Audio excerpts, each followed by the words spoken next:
प्यारे बच्चों, आज आपकी साइंस की वर्कशीट नंबर 14 है बेटा, जिसका टॉपिक है रासायनिक अभिक्रियाएं एवं समीकरण। रासायनिक अभिक्रियाएं क्या होती हैं बेटे? जैसे कि इस तरह से लिखी जाती है। फॉर एग्जांपल हम ये ले लेते हैं, रिप्रेजेंट कर देते हैं इस तरह से। तो रासायनिक अभिक्रिया में एक लेफ्ट हैंड साइड होती है एरो के और एक एरो के राइट हैंड साइड होती है। लेफ्ट हैंड साइड को बेटा हम क्या बोलते हैं? अभिकारक। क्या बोलते हैं? अभिकारक। और अभिकारक क्या होते हैं बेटा? वो पदार्थ, दो या दो से अधिक पदार्थ जो आपस में अभिक्रिया करते हैं, रिएक्ट करते हैं, ठीक है। और जब ये अभिक्रिया कर लेते हैं तो इसके बाद एक नया पदार्थ बनता है जो कि एरो के राइट हैंड साइड लिखा जाता है, जिसे हम क्या बोलते हैं बेटा? उत्पाद। राइट। ज़रूरी नहीं है उत्पाद एक हो, उत्पाद एक या एक से ज़्यादा, दो से ज़्यादा भी हो सकते हैं, ठीक है बेटा। तो अब इस वर्कशीट में हम सबसे पहले देखेंगे रासायनिक अभिक्रियाओं के प्रकार। रासायनिक अभिक्रिया किस प्रकार की होती हैं? रासायनिक अभिक्रिया बेटा 6 प्रकार की होती हैं, ठीक है। टोटल 6 प्रकार हैं रासायनिक अभिक्रिया के। क्या क्या नाम है? पहली है संयोजन अभिक्रिया, दूसरी वियोजन अभिक्रिया, तीसरी विस्थापन अभिक्रिया, चौथी है द्विविस्थापन अभिक्रिया। उसके बाद में रेडॉक्स अभिक्रियाएं होती हैं जो कि 2 हैं। तो वो 2 रेडॉक्स अभिक्रियाएं हैं बेटा, एक है उपचयन अभिक्रिया और दूसरी है अपचयन अभिक्रिया। तो बेटा पहली अभिक्रिया है संयोजन अभिक्रिया। संयोजन का मतलब होता है बेटा दो या दो से अधिक चीज़ों को जोड़ देना, उनका योजन कर देना, ठीक है। तो यहाँ पे देख रहे हैं कि कोई भी 2 पदार्थ हैं ए और बी, जब वो आपस में जुड़ जाएंगे तो एक नया पदार्थ बनेगा ए बी, ठीक है। तो ये क्या है? ये है अभिकारक और ये है उत्पाद, ठीक है। तो बेटा संयोजन अभिक्रिया में 2 या 2 से अधिक अभिकारक जब एक साथ मिलते हैं तो उसके बाद वो एक नया उत्पाद बना देते हैं, राइट। इसके बाद सेकंड अभिक्रिया है बेटे वियोजन अभिक्रिया। वियोजन का मतलब होता है भागों में टूट जाना, है ना। तो आप यहाँ देखेंगे कि कोई एक पदार्थ था, यानी एक अभिकारक था जो कि 2 अलग अलग पदार्थों में टूट गया। यानी पहले ए बी था, अब वो बाद में ए अलग हो गया और बी अलग हो गया, ठीक है। ये ए बी जो है बेटे, ये आपको एज ए रिप्रेजेंटेशन दिया गया है समझाने के लिए। इसके बदले क्या होता है, यहाँ पे जो तत्व हैं उनके नाम लिखे जाते हैं। जैसे ए की जगह आप यहाँ पे देख रहे हैं कार्बन लिखा हुआ है, बी की जगह ऑक्सीजन लिखा हुआ है, और ए बी क्या हो गया? दोनों मिला के कार्बन डाइऑक्साइड। तो जस्ट आपको समझाने के लिए यहाँ ए और बी का प्रयोग किया गया है। इसके बाद तीसरी अभिक्रिया है बेटा विस्थापन अभिक्रिया। विस्थापन अभिक्रिया का सिंपल मीनिंग होता है कि जिसमें स्थान बदला जा रहा हो। आप देखेंगे यहाँ पे जैसे एक अभिकारक है ए बी और दूसरा अभिकारक है सी। तो अभिक्रिया के बाद क्या हुआ? सी ने बी का स्थान बदल दिया, स्थान ले लिया, ठीक है। तो अब क्या बन गया नया उत्पाद? ए सी। और यहाँ पे ये जो सी ने बी की जगह ली थी बेटे, वो निकल के अलग हो गया, ठीक है। तो ये है विस्थापन अभिक्रिया। इसके बाद चौथी है द्विविस्थापन अभिक्रिया। पहले वाले में देखिए विस्थापन यानी एक स्थान बदला जा रहा था, लेकिन अगर 2 बार स्थान बदला जाए, 2 पदार्थों का स्थान बदला जाएगा तो उसे बोलते हैं बेटा द्विविस्थापन अभिक्रिया। द्वि का मतलब होता है 2, ठीक है। तो आप देखेंगे यहाँ पे एक अभिकारक है ए बी, एक अभिकारक है सी डी। तो बी की जगह क्या आ गया बेटा? डी आ गया, और नया अभिकारक, नया उत्पाद क्या बन गया? A D. ऐसे ही ए की जगह यहाँ पे क्या आ गया? सी आ गया, और नया उत्पाद क्या बन गया बेटा? C B. तो आप देखेंगे कि 2 जो स्थान हैं वो बदले गए हैं, यानी ये द्विविस्थापन अभिक्रिया हुई है। इसके बाद हम रिडॉक्स अभिक्रियाएं देखेंगे। अब बेटा 5th अभिक्रिया जो है वो है उपचयन अभिक्रिया। इसमें क्या होता है बेटे? 2 तरीके से, 2 कंडीशंस होती हैं। या तो ऑक्सीजन जुड़ रहा होता है या हाइड्रोजन निकल रहा होता है। अगर किसी पदार्थ में ऑक्सीजन जुड़ जाए तो उपचयन अभिक्रिया होती है, या इसके उल्टा अगर किसी पदार्थ में से हाइड्रोजन निकल जाए यानी हाइड्रोजन का ह्रास हो जाए, तब क्या होगी? वहाँ पे उपचयन अभिक्रिया होगी। या तो ऑक्सीजन जुड़ रहा हो या हाइड्रोजन निकल रहा हो, ठीक है, हाइड्रोजन की हानि हो रही हो। इसी का उल्टा अपचयन अभिक्रिया हो क्या होती है बेटा? जिसमें हाइड्रोजन जुड़ता है, ठीक है। देखिए आप यहाँ पे देखेंगे लेफ्ट हैंड साइड पे जो अभिकारक है ए, उसमें अभिकारक H जो है वो जुड़ा, हाइड्रोजन जुड़ा, और नया क्या उत्पाद बना है AH, यानी यहाँ पे H जो है हाइड्रोजन वो जुड़ गया है। लेकिन अगर अभिकारक में से ऑक्सीजन का ह्रास हो जाए, यानी ऑक्सीजन की हानि हो जाए, ऑक्सीजन अलग हो जाए, तब वो क्या कहलाएगा, अपचयन अभिक्रिया।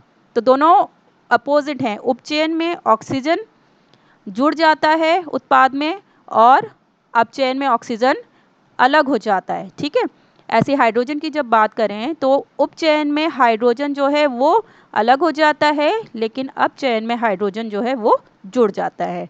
अब आपकी वर्कशीट में पहली अभिक्रिया जो कि संयोजन अभिक्रिया है, इसको थोड़ा सा विस्तार से समझाया गया है विद एग्जांपल्स। ठीक है, तो अगली वर्कशीट्स आएंगी, होप सो उसके अंदर बाकी जो अभिक्रियाएं हैं उनको भी ऐसे ही समझाया जाएगा। तो आपने पहली अभिक्रिया संयोजन अभिक्रिया पढ़ना है। संयोजन का क्या मतलब बताया था बेटा, कि किसी चीज़ का दो अभिकारकों का जुड़ना। ठीक है, दो या दो से अधिक अभिकारक जो है वो जुड़ जाते हैं। तो यह एक प्रकार की रासायनिक अभिक्रिया है। इस अभिक्रिया में दो या दो से अधिक अभिकारक मिलकर एक नया उत्पाद बनाते हैं, अभिकारक या अभिकर्मक। ठीक है, तो ये तो हमें पता चल गया कि दो या दो से अधिक, फॉर एग्जांपल ऐसे ही ले लेते हैं, पहले हमने 2 का एग्जांपल लिया था, अभी हम 3 का ले लेते हैं। ठीक है, तो इसका नया उत्पाद क्या बन जाएगा, इस तरह से, राइट। तो अब इसके एग्जाम्पल हैं बेटा, जैसे पहला है कोयले का जलन। कोयला क्या होता है, कार्बन, राइट। और कार्बन, कभी भी कोई चीज़ है वो जलती है तो उसमें क्या ऑक्सीजन की ज़रूरत होती है।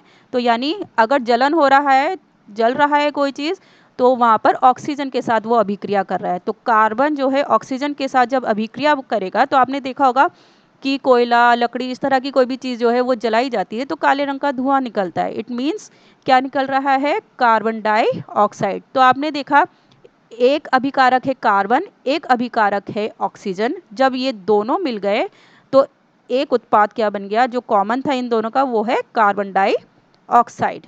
ठीक है बेटे, अब इसके बाद नेक्स्ट सेकेंड एग्जाम्पल है बेटा, इसमें हाइड्रोजन और ऑक्सीजन से पानी बनाना। आपको पता है ना, पानी का जो फॉर्मूला होता है वो क्या होता है, H2O। तो पानी में क्या होगा, हाइड्रोजन एक अभिकारक है, दूसरा अभिकारक है ऑक्सीजन, और ये दोनों जब आपस में जुड़ गए, इनका संयोजन हो गया, तब एक उत्पाद क्या बना, 2H2O, यानी जल बन गया। ठीक है बेटे, इसी तरह से तीसरा है कार्बन डाइऑक्साइड और जल के संयोजन से पौधों द्वारा खाना बनाना। प्रकाश संश्लेषण बोलते हैं ना, जिसमें पौधे जो हैं कार्बन डाइऑक्साइड और जल का फॉर्मूला क्या होता है बेटा, H2O, इसके संयोजन से क्या बनाते हैं, अपना खाना बनाते हैं। कौन सा खाना बनाते हैं बेटा, क्या खाना बनाते हैं बेटे, वो बनाते हैं ग्लूकोज। ठीक है, क्या फॉर्मूला होता है, C6H12O6, और इसके साथ में क्या निकलता है बेटा, ऑक्सीजन निकलती है और वाटर का मॉलिक्यूल निकलता है। ठीक है, इसको अभी मैंने यहाँ पे बैलेंस नहीं किया है। तो आपने देखा कि यहाँ पे एक कार्बन डाइऑक्साइड अभिकारक है, एक वाटर यानी जल का अभिकारक है। ये दोनों जब आपस में जुड़े तो इन्होंने क्या बनाया, ग्लूकोज बना दिया। ठीक है,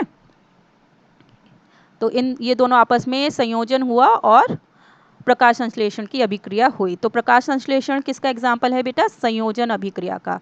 इसी तरह से लास्ट एग्जाम्पल इसमें दिया हुआ है, वायु और नमी के संपर्क में आने से लोहे में जंग लगना। इसकी अभिक्रिया क्या होती है बेटे, इसमें बेटा लोहे में जंग लग रहा है। लोहे को हम कैसे रिप्रेजेंट करते हैं, Fe से। ठीक है, अब जंग लगता है, जंग कब लगता है, जब वो ऑक्सीजन के संपर्क में आता है और वाटर के संपर्क में आता है। तब क्या होता है बेटा, इन दोनों के साथ वो अभिक्रिया करके तीनों के साथ, यानी आप देखेंगे 3 पदार्थ अलग अलग हैं, वो जब जुड़ जाते हैं तो एक नया पदार्थ बन जाता है, जो कि क्या कहलाता है, जंग कहलाता है। ठीक है बेटा, ये फॉर्मूला होता है। तो जंग लगने की जो अभिक्रिया है, इसमें आपने देखा कि ये अभिकारक हैं 3, ये आपस में जब जुड़ गए, इनका संयोजन हो गया, तब एक उत्पाद बना जो कि जंग कहलाता है। अब बेटा इसमें एक वेरिएशन है, एक एडिशनल चीज़ आपको सीखनी। संयोजन अभिक्रिया में बेटा आपको एक प्रकार ऊष्माक्षेपी अभिक्रिया भी समझना होगा।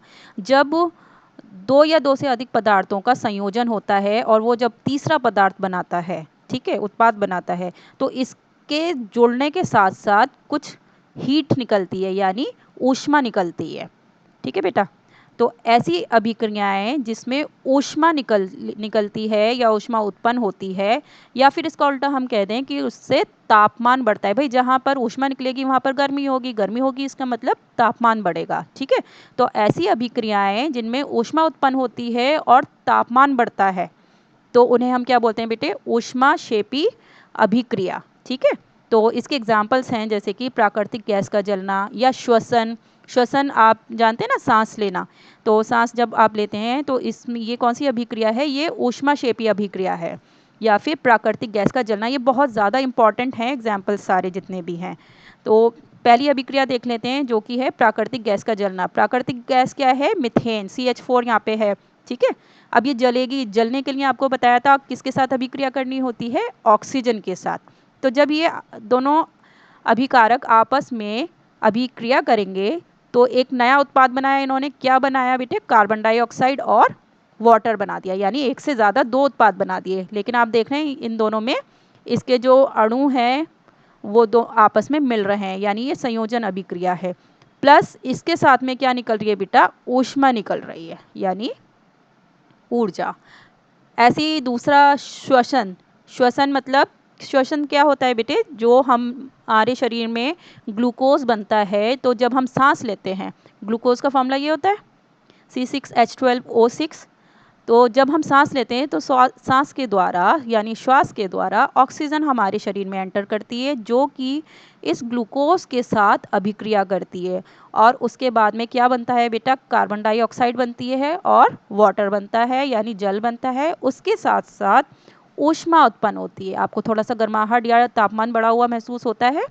तो इन दोनों केसेस में आप देख रहे हैं कि ऊष्मा उत्पन्न हो रही है, यानी ये कौन सी अभिक्रिया है? ऊष्माक्षेपी अभिक्रिया।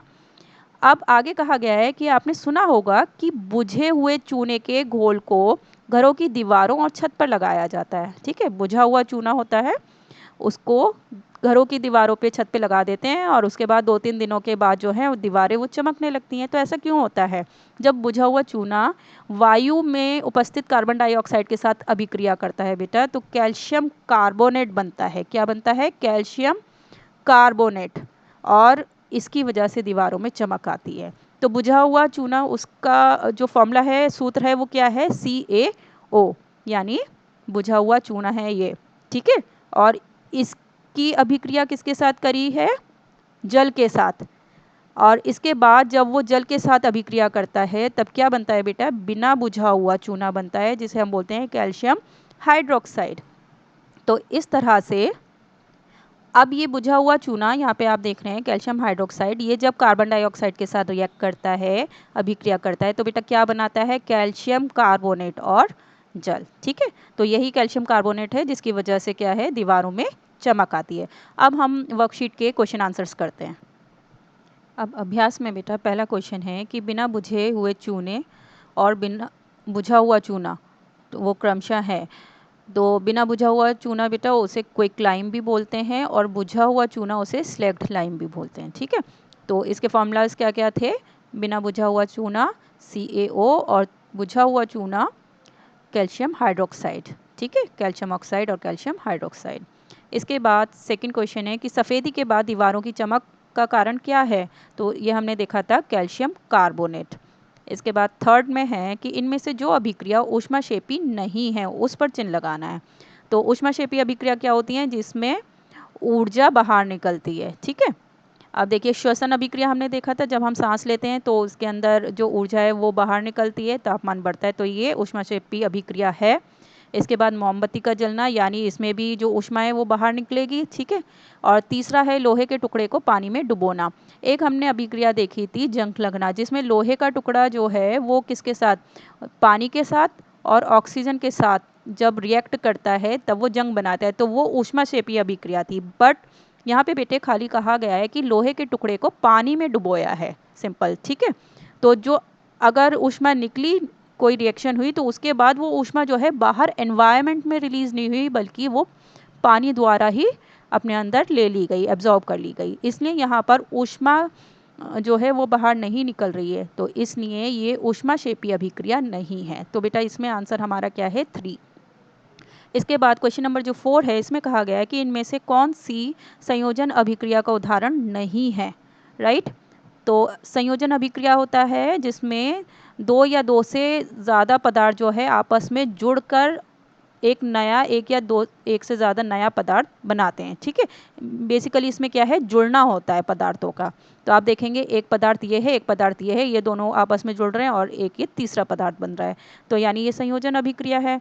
दूसरे में आप देखेंगे कि एक पदार्थ ये है, एक पदार्थ ये है, और ये दोनों जो हैं नए पदार्थ बना रहे हैं, लेकिन इसमें क्या है बेटा, आप हमने एक अभिक्रिया देखी थी जो है द्विविस्थापन। यहाँ पे आप देखेंगे नया पदार्थ कैसे बना है, Cl ने NO3 को रिप्लेस करके जगह बना ली, अब खुद जुड़ गया। इसी तरह से यहाँ पे सोडियम जो है उसने सिल्वर को रिप्लेस करके एक नया पदार्थ बना दिया, तो यानी ये क्या है, द्विविस्थापन वाली अभिक्रिया है, ठीक है। और थर्ड वाला भी हम देख लेते हैं। इसमें देखिए एक अभिकारक मैग्नीशियम है और दूसरा अभिकारक ऑक्सीजन है, जब ये दोनों जुड़ गए तब ये तीसरा अभिकारक बना है। तो यानी अब हमारा क्वेश्चन क्या था बेटा कि संयोजन अभिक्रिया का उदाहरण नहीं है। तो संयोजन अभिक्रिया का उदाहरण कौन सा नहीं है बेटा, ये वाला। ये किसका उदाहरण है, द्विविस्थापन का, ठीक है। तो इस तरह से आप अपनी वर्कशीट को पूरा कीजिएगा।